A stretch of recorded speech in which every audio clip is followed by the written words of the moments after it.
Here's something that will change how you think about your Friday evening. Your relationship with alcohol did not start when you had your first drink. It didn't start with the ancient Egyptians brewing beer, or the Romans making wine, or anyone deliberately fermenting anything at all. It started approximately 10 million years ago, before Homo sapiens existed, before any hominin walked upright. In a forest, with a piece of fruit that had been sitting on the ground a little too long. And by the time your ancestors figured out how to brew alcohol intentionally, your body had already been processing it and responding to it for millions of years, not as a foreign substance, as a food source, as a caloric signal, as something your digestive system was quietly designed to handle. The story of ancient humans and alcohol is not the story of a vice that somehow survived into the modern age. It's the story of a relationship so old that it's written into your enzymes, and understanding it changes what you think you know about why humans drink at all. To understand why ancient humans encountered alcohol every single day and what it did to their evolution, we need to untangle 5 things. The specific genetic mutation that tells you exactly when your ancestors' relationship with alcohol began, why that mutation happened and what it was actually for, when humans first deliberately made alcohol and what it reveals about them, why alcohol spread across every human culture on Earth independently, and what your brain is actually responding to when you have a drink after a hard day. Let's go. Here's the number that starts this whole story. 10 million years ago. That's when a single genetic mutation occurred in the common ancestor of gorillas, chimpanzees, and humans. A mutation in a digestive enzyme called ADH4, alcohol dehydrogenase class 4, that suddenly made that ancestor 40 times more efficient at metabolizing ethanol than any primate that came before it. 40 times. Not a small adjustment, a fundamental upgrade. Researchers at the Foundation for Applied Molecular Evolution, led by Matthew Kerrigan, confirmed this by resurrecting ancestral ADH4 enzymes from extinct primates and testing them in the lab, a technique called paleogenetics. The finding was published in PNAS in 2014. 10 million years ago, something changed. The line leading to humans suddenly got very good at processing alcohol. That mutation didn't come from nowhere. It came from a specific problem our ancestors were trying to solve. So what was the problem? The timing of the ADH4 mutation is not random. 10 million years ago corresponds to a specific event in the geological and evolutionary record, a cooling of the global climate that caused the forest canopy in parts of Africa to thin and retract. For our tree-dwelling primate ancestors, this created a crisis. The fruit that had previously been accessible in the trees, fresh, ripe, hanging above the forest floor, became less available. More ancestors were spending more time on the ground, and ground-level fruit is different from tree fruit in one important way. It falls, it accumulates, and it sits. And when fruit sits, it ferments.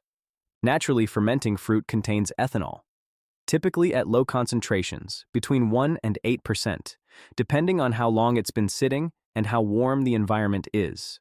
For a primate without an efficient ADH4 enzyme, even modest ethanol concentrations would have been metabolically challenging, causing intoxication at levels that impaired coordination and judgment, making the animal vulnerable.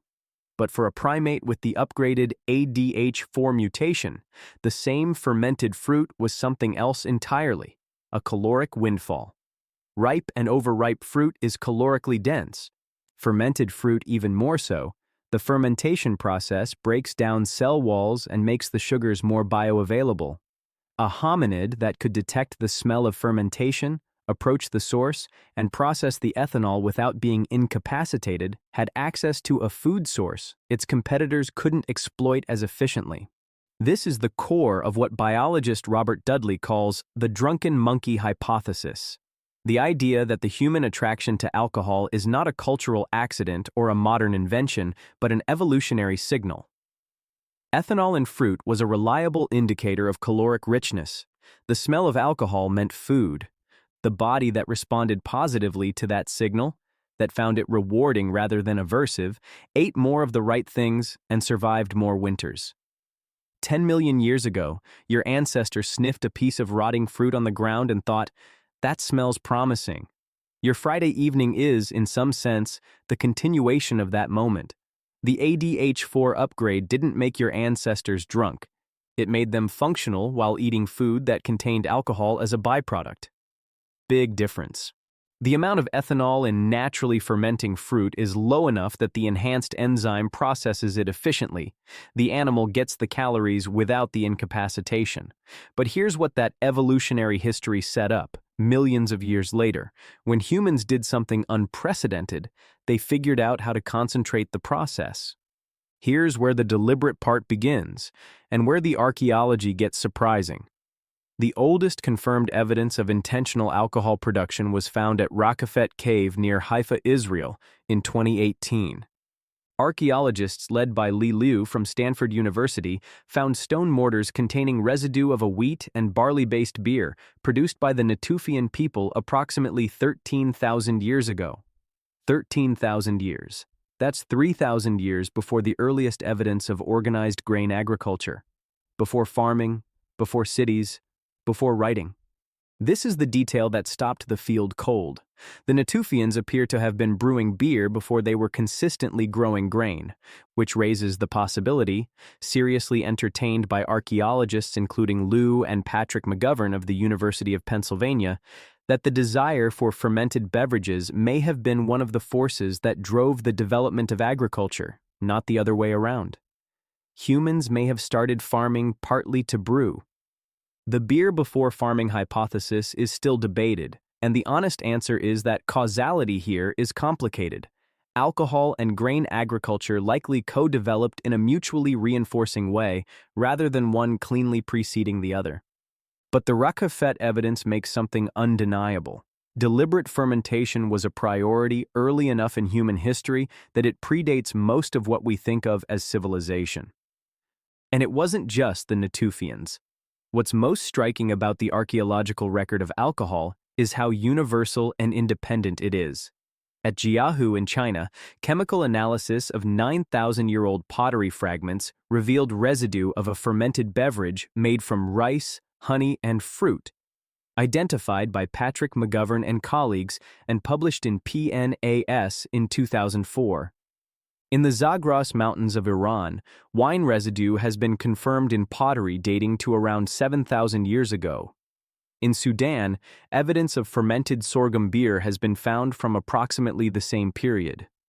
In the Americas, chicha-e-brastiwi, a fermented maize drink, was being produced by indigenous peoples independently, with no contact with Old World brewing traditions. Every major human civilization on every inhabited continent independently discovered fermentation and built cultural practices around it. That's not what coincidence looks like. That's what a deep biological pull looks like, expressing itself in every environment where humans found themselves. The mechanism that explains this universality connects back to the ADH4 story, but it goes further. Beyond simple caloric utility, alcohol at low doses activates the same dopamine reward circuits that respond to other evolutionarily valuable inputs: food, social connection, sex. Low-dose ethanol releases endorphins and promotes feelings of social ease and warmth. In small groups where social cohesion was survival critical, a substance that reduced social anxiety and promoted bonding around a shared activity had real functional value. Researchers studying alcohol's social functions across cultures consistently find the same pattern. Alcohol use is embedded in ritual, in shared meals, in ceremonies that mark transitions: birth, death, alliance, harvest. It's not primarily a solitary activity, it's a social lubricant, and has been for as long as humans have been making it deliberately. The Natufians brewed their beer for ritual feasts to honor the dead. The earliest known wine in the Zagros Mountains was found in a context suggesting ceremonial use. The Jiahu beverage appears in burial contexts. Across the board, deliberate alcohol production emerges first in communal and ritual settings, not in individual recreational use. Which means the thing your brain is actually responding to when you have a drink at the end of a hard day or at a social gathering is not a modern indulgence. It is a 10-million-year-old caloric signal layered on top of a several thousand-year-old social bonding ritual, running through a dopamine system that your body built specifically to reward these kinds of activities. The reason a beer at the end of a Friday feels like more than just a drink is because, neurologically and evolutionarily, it is more than just a drink. It just took 10 million years of context to get to that bar stool. Step back, and the story of humans and alcohol becomes something completely different from the one you were probably told. It isn't the story of a vice that humans stumbled into and couldn't shake. It's the story of a 10-million-year evolutionary relationship with a molecule that your body encountered long before anyone invented the concept of drinking. A molecule your ancestors' digestive systems were upgraded to process because it was attached to calories they couldn't afford to miss. A molecule that, once humans learned to concentrate it deliberately, showed up independently in every culture on Earth because it was doing something real, lowering the metabolic cost of social interaction, marking shared ritual, bonding groups around a communal activity that had no other analog. The modern version of this has run badly off the rails in ways that the original system never anticipated.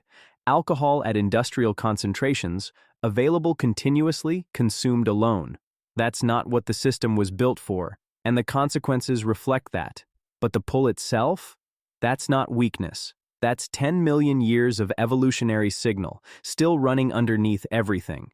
Here's the one thing. The next time you reach for a drink, or feel the pull toward one, notice what the pull is actually toward. Almost never is it toward the ethanol itself.